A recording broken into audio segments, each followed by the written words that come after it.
Anthony Janszoon van Sallee. His father was called Jan Janszoon. It means son of Jan. And Jan is a typical Dutch name. And it was around 1610, so a couple of hundred of years ago. He was a pirate for the Dutch Navy.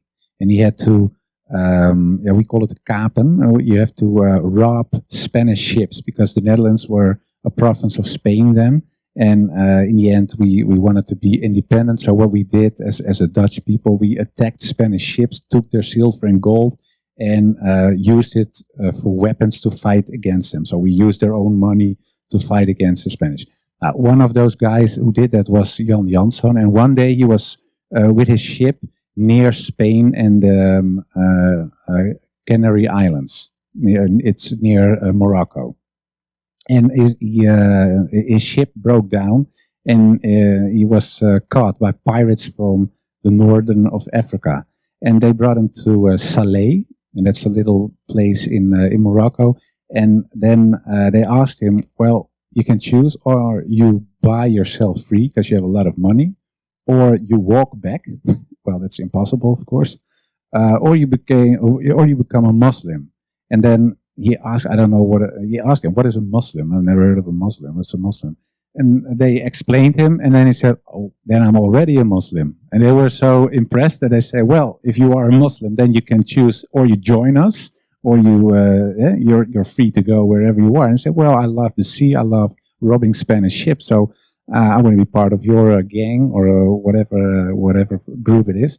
So he became a pirate for Salé, and Salé was a little republic, and the Sultan of Salé was so impressed with the things he did because he was a very good pirate, and they robbed Dutch ships then and Spanish ships, and they made him a president. So he became the first president of a Moroccan place. Was Jan Janszoon from a little place out of Holland.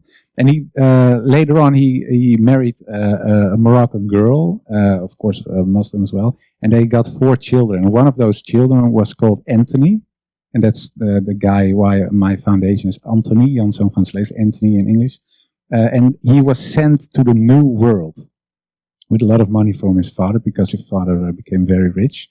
And that Jan Janszoon's son, dus Anthony Janszoon van Sallee, went to America because they called this the New World. And it wasn't America yet; it was still part of the British Empire. And he went to a place called New Amsterdam, and it was New York. And in New York, some people say, well, it's founded by the Dutch, New York. There's still typical Dutch names. For example, the Bronx is Brooklyn. Is Breukelen, it's an old Dutch city. And it's true, it was founded by the Dutch, but the guy who did that was a Muslim, because Anthony Janszoon van Sallee was the guy who founded the Bronx. He developed Brooklyn. They gave him, he asked them, is there some land somewhere that I can buy? They said, no, you can't because you're not a Christian. They didn't want it. Then he said, well, I pay 3 times what you normally ask. He said, okay, buy the land. And he gave them, and those Bronx, for example, and Brooklyn were one of the first places in the New World, in New Amsterdam, were developed, and it was developed by a Dutch Muslim. So even America, in the core, there are, and I'm not talking about slaves, a rich man, a successful guy, was a Muslim who was one of the founders of New York, still today. And what another funny fact is maybe, is the fact that the first Quran ever brought to the United States was brought by this guy, Anthony Janszoon van Sallee. So a Dutch Moroccan guy who was a Muslim brought the Quran to America.